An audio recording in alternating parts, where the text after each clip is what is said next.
Welcome back to How to Tickle Yourself. I'm your host, Duff McDonald, along with my co-host, Joey of Rockledge. Hello. In every episode of this show, we and our guests try to seek out and grab hold of the tickle of our true selves. By sharing stories about the great things in life, we hope to point the way to the goal of all goals, the source of infinite bliss, the supreme reality itself. Maybe we'll find it someday. In the meantime, we hope at the very least to inform and entertain with conversations that hover at ratings approaching 100%. At How to Tickle Yourself, the stars are always aligned. All of which brings me to today's guest, the great Betty McKeon, astrologer, mother, and mother-in-law par excellence. But we are not here to interview Betty in the typical manner. Instead, we've invited her on the show to talk about one of our favorite things, the Bhagavad Gita, and what it means to all of us. We talk to Betty about the Gita all the time, so we figured it was time we shared some of these conversations with you.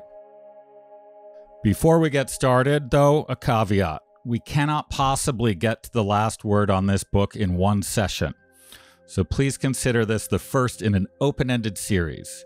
We might not be back talking about it next week, but we will soon. Welcome, Betty. It's good to have you back.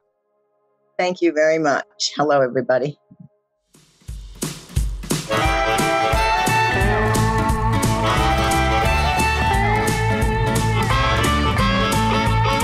At the present moment, traveling town to town, the mystery of the motion, right here, right now. Right here, right now. Whoa, right here, right now.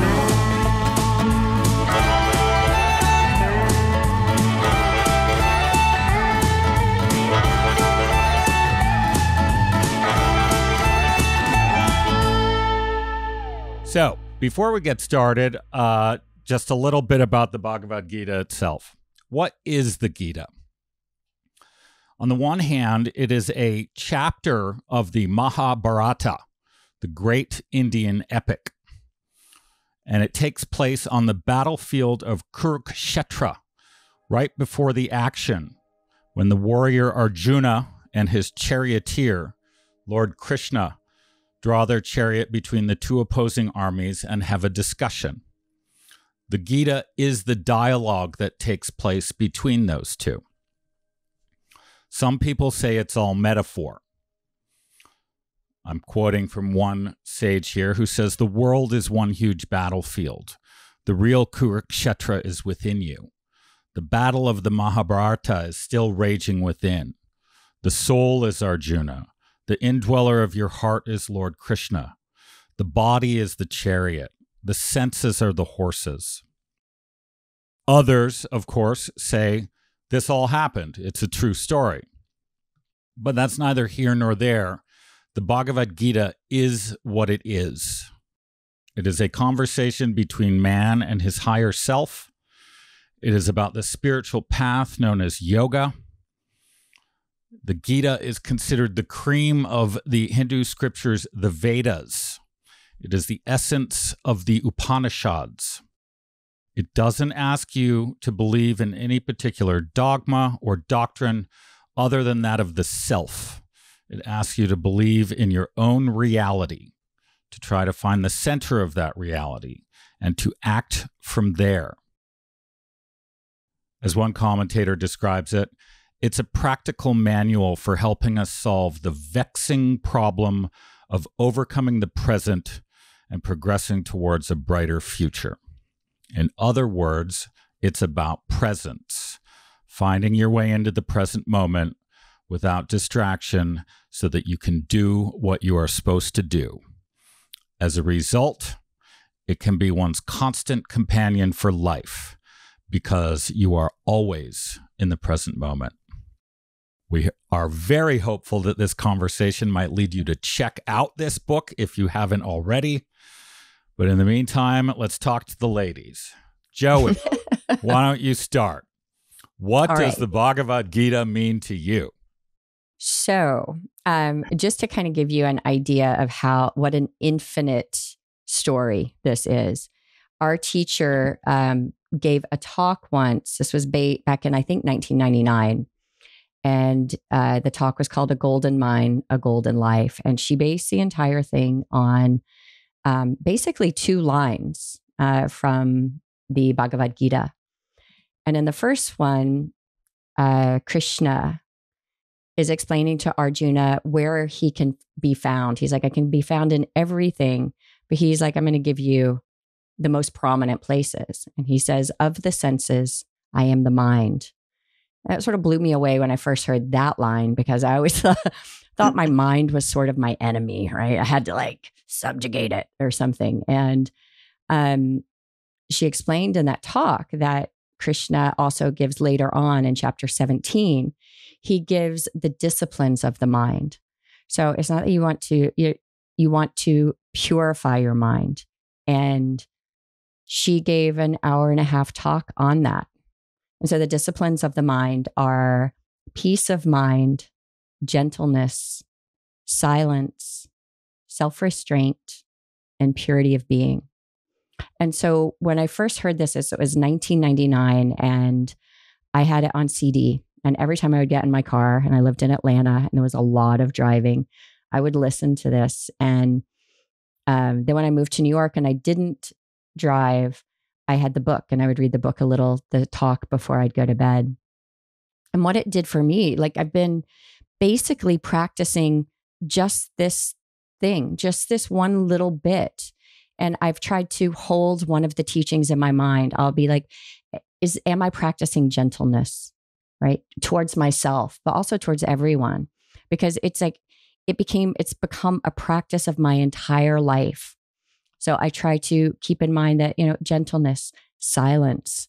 And she, in this talk, gives all of these different ways that you can practice it. And so for me, it's been the last 23 years have been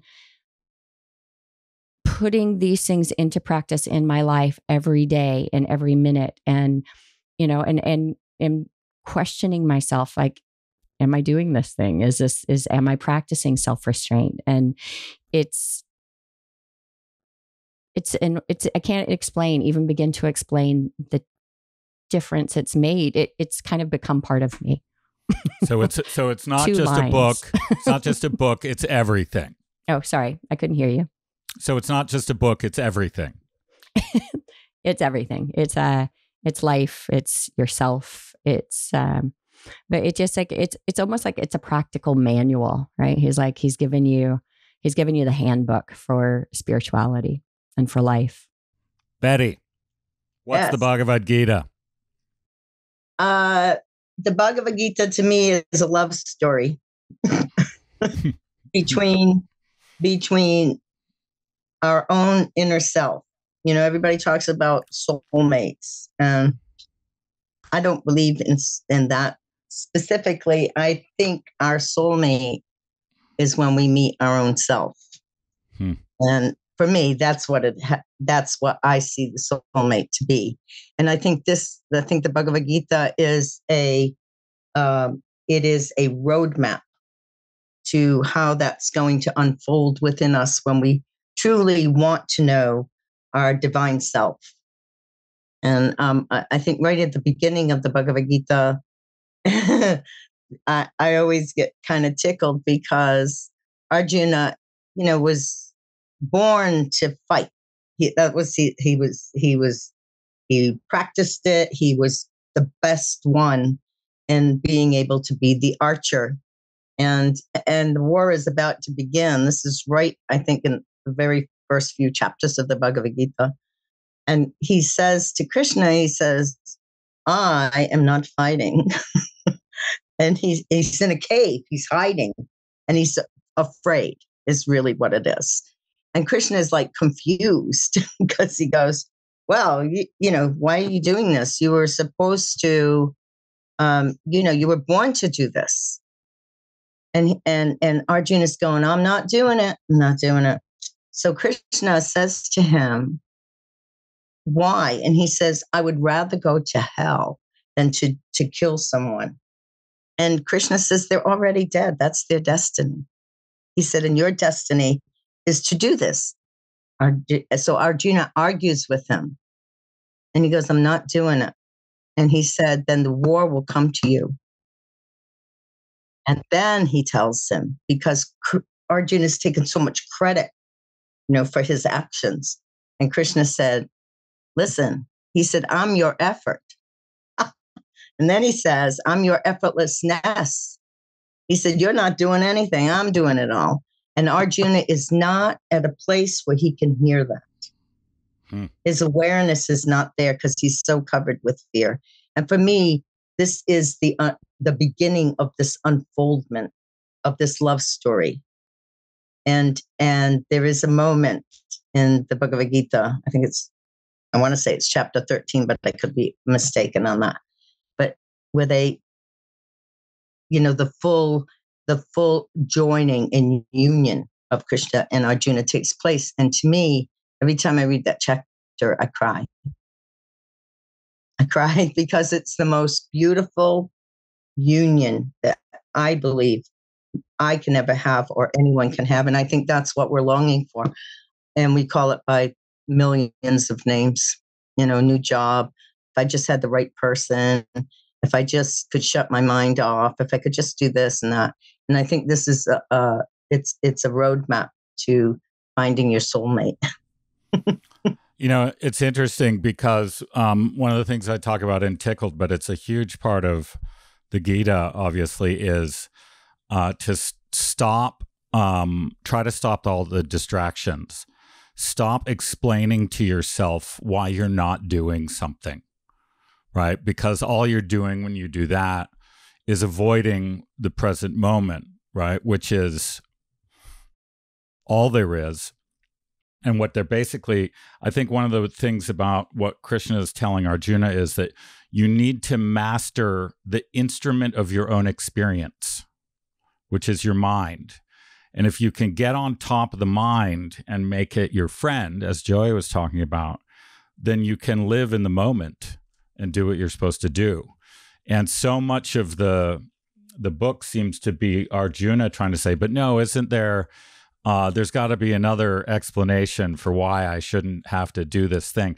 And he's basically distracting himself out of the matter at hand. So I look at the book a lot of it as Krishna trying to teach Arjuna how to engage with his own life, right? Get on with it. It's happening right now. Stop thinking about it. Right. I can see that. I mean, first of all, he has to conquer his fear, because I believe that fear and guilt both are the two enemies that keep us from knowing our divine self. And so I think the whole Bhagavad Gita, it goes into that, different aspects of it, and how it unfolds is amazing to me, because he does give him, Krishna does give him the full experience, but he's not ready for it. And so he denies it. And right at the beginning, and he's scared. He said, you frightened me even more. And so it's too much. And I think this is, I think back to my own journey and when it began in whatever it was, many years ago, 45 years ago, something like that. Anyway, it was that I was in a place of complete despair. It was really the dark night of the soul for me. And this awakening happened like 2 hours later that changed my life. And it started this journey. But I had so many concepts. And I think this is what the Bhagavad Gita does, is it starts to dismantle the concepts that we have. Mm-hmm. And we have to redefine everything that we thought we knew. Mm-hmm. And that's what I love about it. And just like Joey, just like you said, among the senses, because I never looked at the mind as a sense. Yeah, I didn't either. The senses, I am the mind. And Krishna, I think just before that, he says, among the senses, I take my seat in the highest. Mm-hmm. And then he says, I am the mind. And you're right. That is like a profound statement. Because our mind is assembling everything from our senses, right? It is our filter for the world. And, I had that experience not too long ago where I was laying in bed and had the Bhagavad Gita playing. It was like I was wondering if I should get up and meditate. And perfect timing. Krishna comes on. He says, Arjuna, you have to meditate. So I got up to meditate. But he's like, he addresses everything.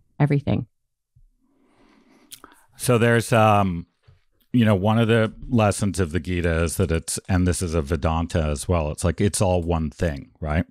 You're not separate from your existence. You are your existence. And what a lot of this stuff that Arjuna talks about are the thoughts that sort of take us out of the moment and our connection with everyone and everything. And I read something not that long ago. They were talking about how to be in the water without getting wet.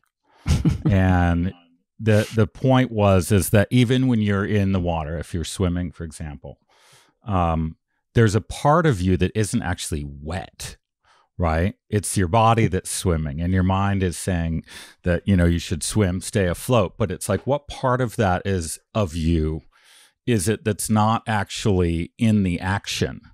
And it's the center of you. And I think a lot of the Gita is he's trying to get him focused on his center so that he can sort of act from that center point, which right.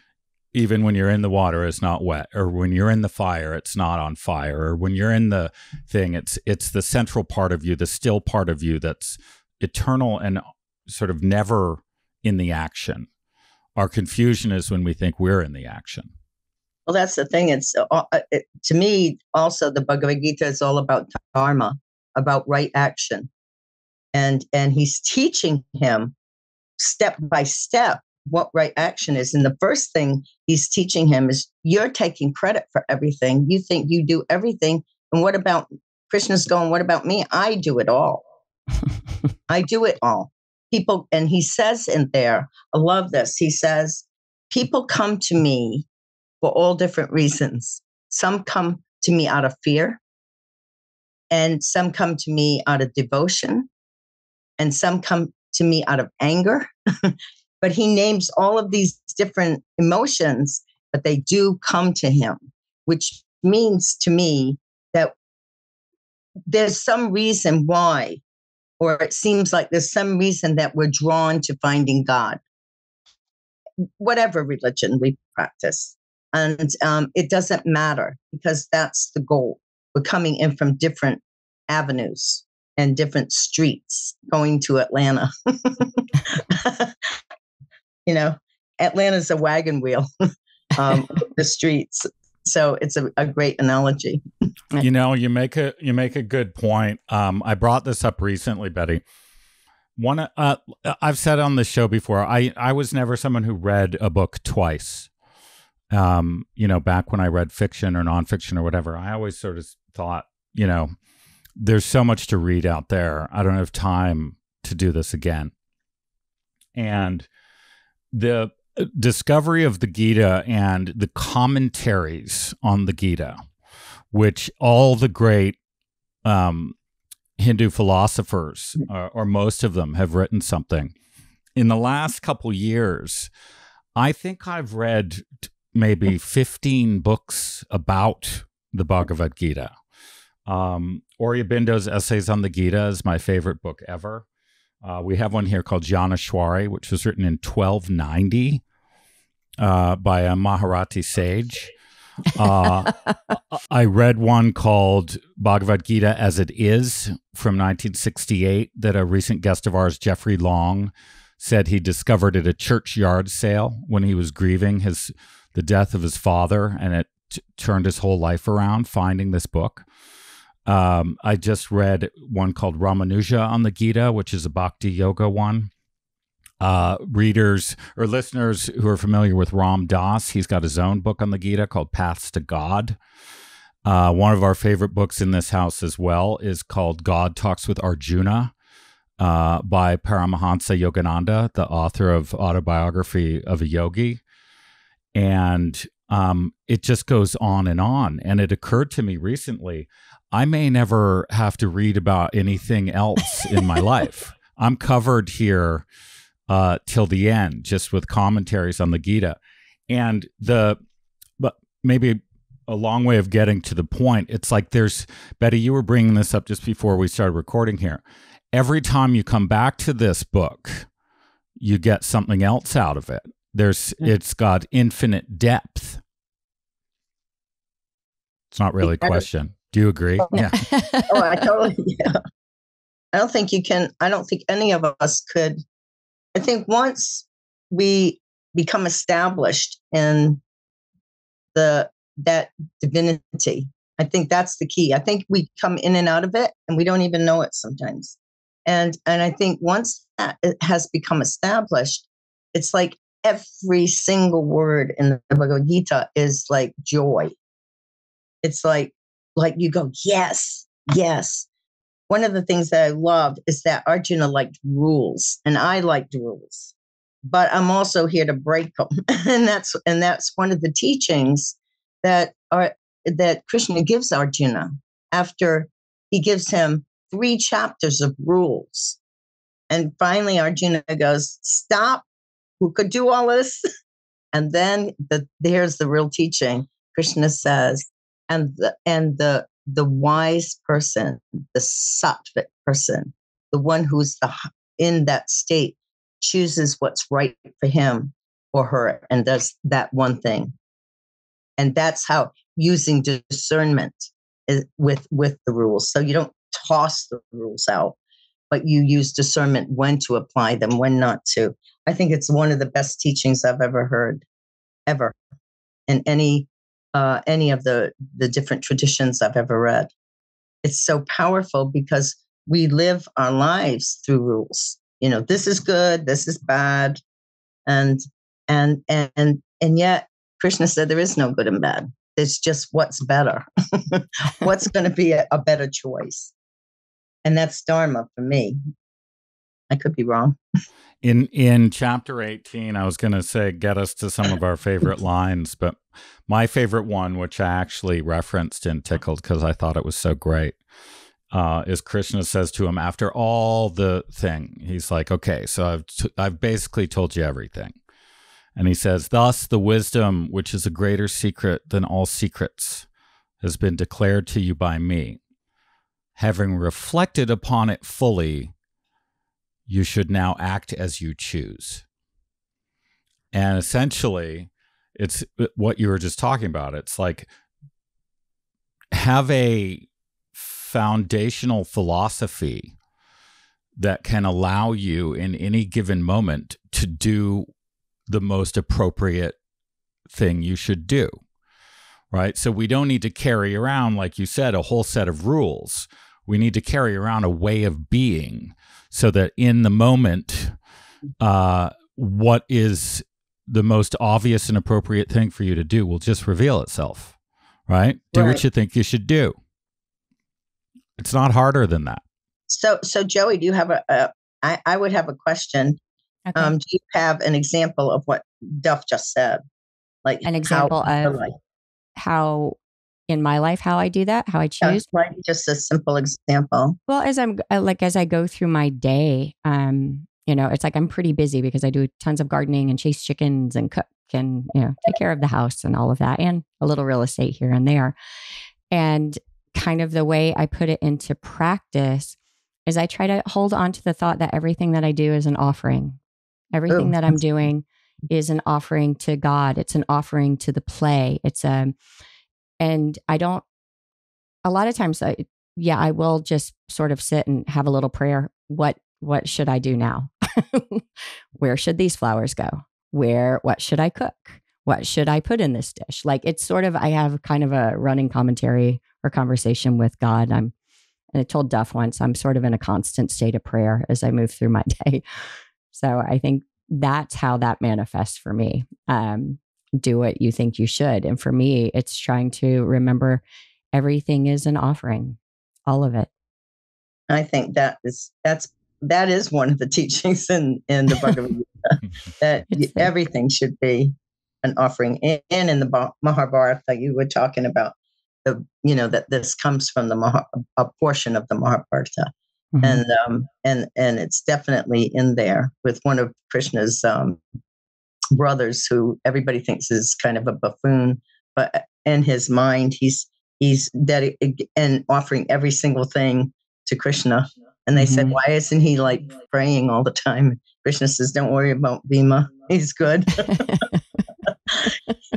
Well, you bring up an interesting point there, Joey. One of the big teachings, which is related, is that, as Betty said, you are not the doer.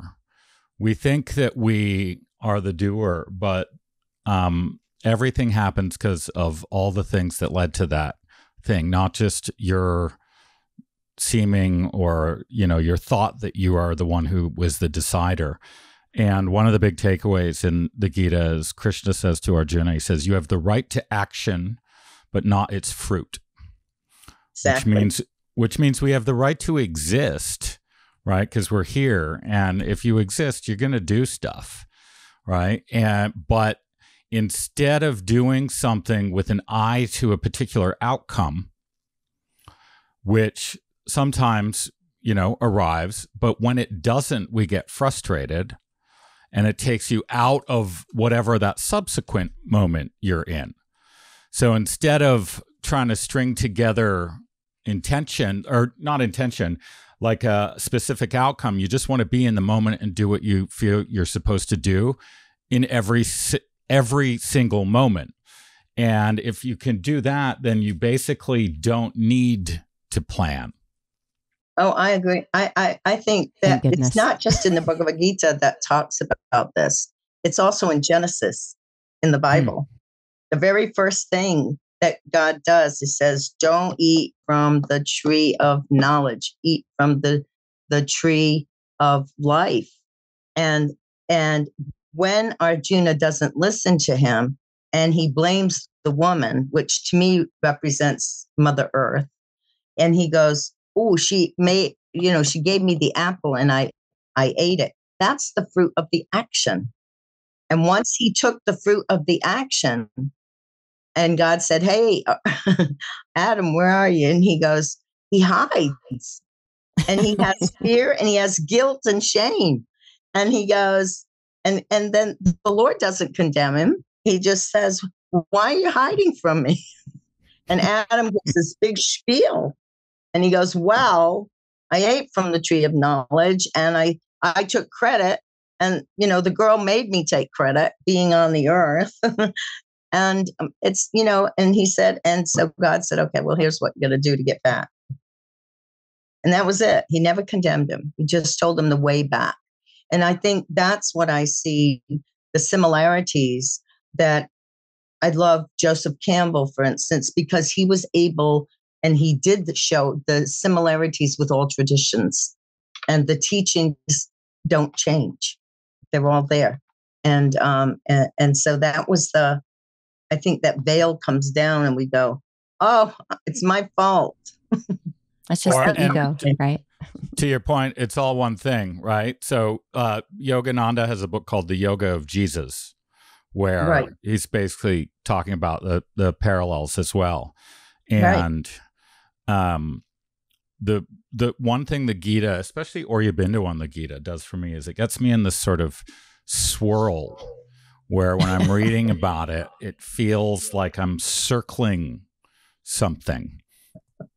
And I think it's the whole point of the book because it's sort of 18 chapters that circle the self.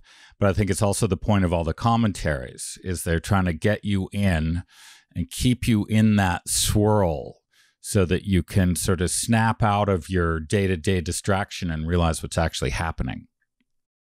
Right. Because I think a lot of people I was talking to someone the other day and they were saying, like any of the scriptures just like, I feel bad because I'm angry. This person said, I'm angry because I don't want to read the scriptures anymore.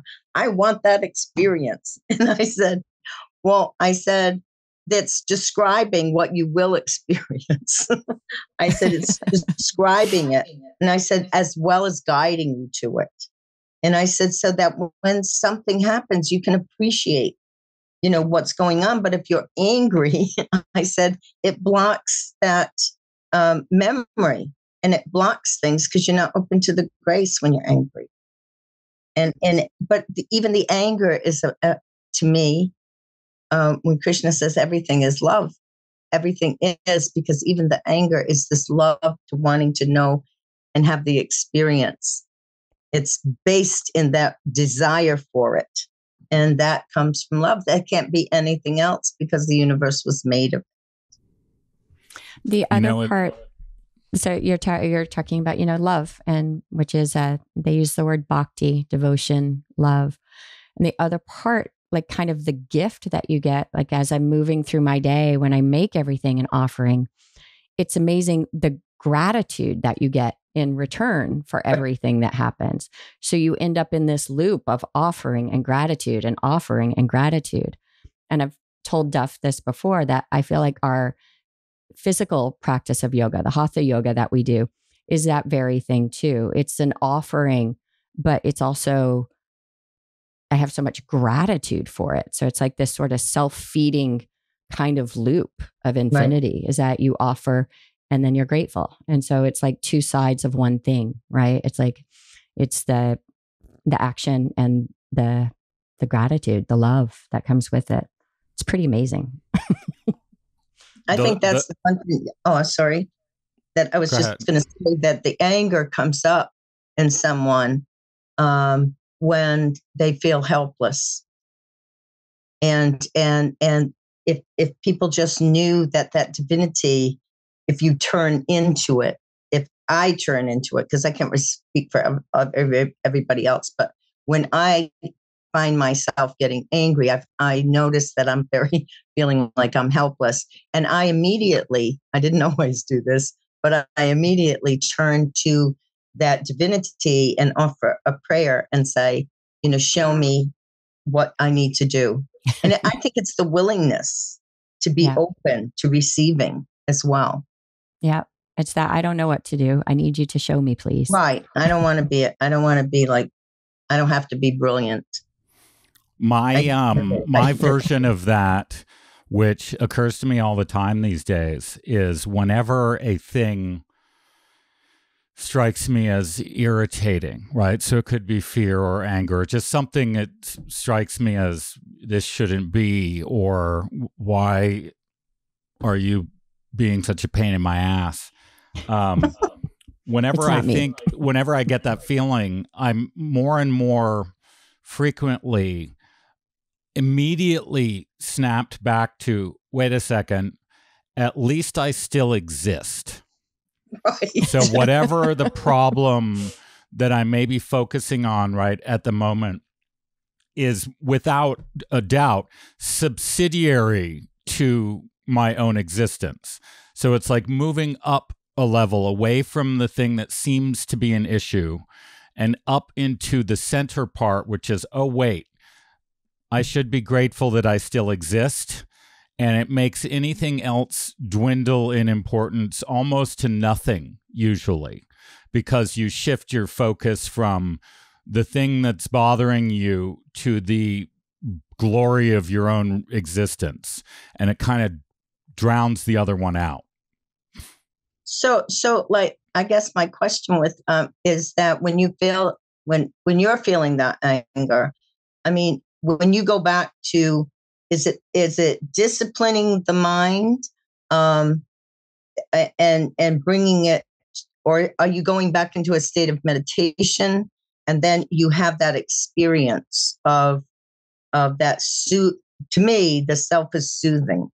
That higher self it's soothing, and I think it's a bit of both. I think early stages it's more of a practice to try to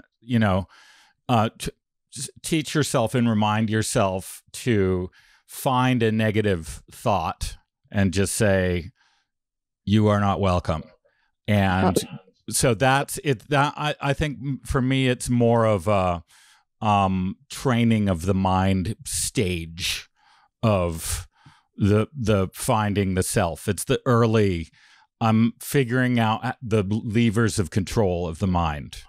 So Eckhart Tolle says that when you're feeling sort of a irritation, that it's your ego, right? Because you're not at peace with the present moment. You're not at peace with what is happening because you've got your mind over there that's saying, oh, this should be some other way. And anytime if I have anything like that comes up, it's a trigger for me to remember that that's my ego and I'm watching it, I'm not that thought, right? And so it's like, I think it is a practice. I think it is sort of disciplining your mind and detaching from your ego. Yeah, I do think that the thoughts, we own them and they just come through us. I don't think we have to own them. I think that they come through us because we're a vehicle for love and we're a vehicle for anything. And I think, I do believe that at the end of everything, once we don't really have to go preaching to people. What we just have to do is to love and to ooze that love. Like Joey, she's like, when she was a little girl, she oozed love when she was a little girl, and she's come back to that. And and I had a couple. Well, because when she walked into a room, 2 years old, she was like sunshine walking in. And I still see her that way. And I see that she lives that now. And I think that's the key, is that with any tradition, live your teachings. I get, one of the things that I love about the Bhagavad Gita is that it doesn't tell you to judge in the sense that we judge. And when, my teacher has always said, to look up the etymology of something. And I love this because it's the true intent of the word. And the word judgment simply means truth. And in the Eastern teachings, truth is dharma. That's right action. And if you do that, if you live and truly live that way, right action will protect you. Even if it's something, I use this analogy a lot. Like if it's rush hour traffic and someone's bleeding in your car, getting into the emergency lane and speeding to the hospital is the right action for the situation. And even if you're stopped, right, they will escort you in because it's the right action. And it protects people. And I think that's one of the things that was really hard for me to grasp, that on the spiritual journey, I am protected as long as I'm discerning, which is a virtue. And I think this is what the Bhagavad Gita is teaching, is all the virtues and the dharma, the right action, the discernment. If you're standing under a coconut tree and it's going to fall and you let it hit you, that's not learning. That's not using discernment. Discernment means just move aside. It's not like rocket science. Well, or like the other way to get at that is, if you go back to presence and the now is all there is, your job, our job, everyone's job is to pay attention. Right. Live consciously. Because it's all happening right now. It's not happening tomorrow. It's not happening somewhere else. It's not happening yesterday. The game is on right now. And I think that's what Krishna basically says to Arjuna at the beginning. He's like, dude, get in the game. Right. You cannot stop spinning out some rationale why you can't do this thing that you're here to do. Right. Ladies, we're 40 minutes in here and we didn't even start. So I was right at the beginning. It's going to take us way more than one session. So let's consider this part one. Betty, as an outro here, give us a favorite line off the top of your head. Oh, in the Bhagavad Gita? Yeah. Krishna looks at Arjuna and he says, for the sake of conversation, I have pretended to be you, but you and I are one. Amen. Joey. Well, the only one the one that comes to mind right now is one that just tickles me, where Arjuna's on the field before going into battle, and he's having a meltdown, and Krishna's like, "This is not the right time for this." He's very calm and very loving, and Arjuna's freaking out, and he's like, "This is an interesting time for these impurities to come upon you." It just tickles me. and mine is sort of circles all those things together at the, if we realize that we're not a separate thing, right? It's all one thing. We're all part of the great big flow. And you want to sort of get away from your ego and stop thinking of yourself as me or Duff or Joey. You want to be part of the one. And Krishna says to Arjuna somewhere near the end, he goes, "Be the occasion." Right? He's like, you're not you. You are this moment. You are what's happening. And you have to be that. And to be that, you got to pay attention. So he's like, be the occasion, Arjuna. So listeners, that's our advice for today. Be the occasion. And because this superstar team can obviously talk forever about the Bhagavad Gita, you can expect to hear from us and see us back on this podium very soon. Thanks, Betty. Thank you, guys. Thanks, Mama.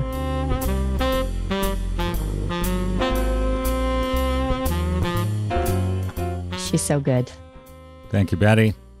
We'll have you back for our Bhagavad Gita satsang, episode 2, coming up shortly.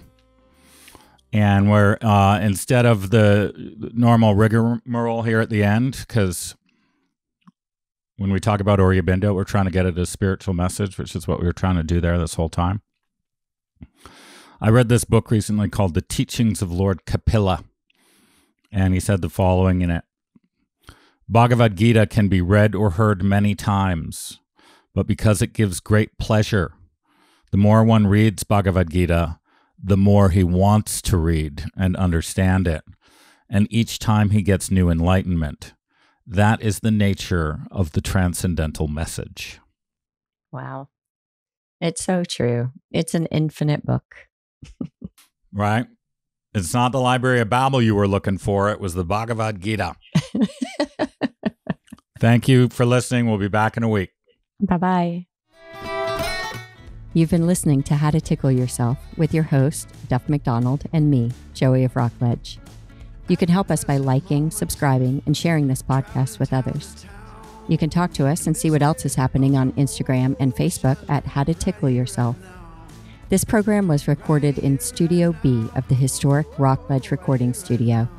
Right Here, Right Now, our original 16-part theme music, was written and recorded by the legendary Paul Reddick and Kyle Ferguson of the Sidemen, with Steve Mariner on bass and drums and in the mixing room.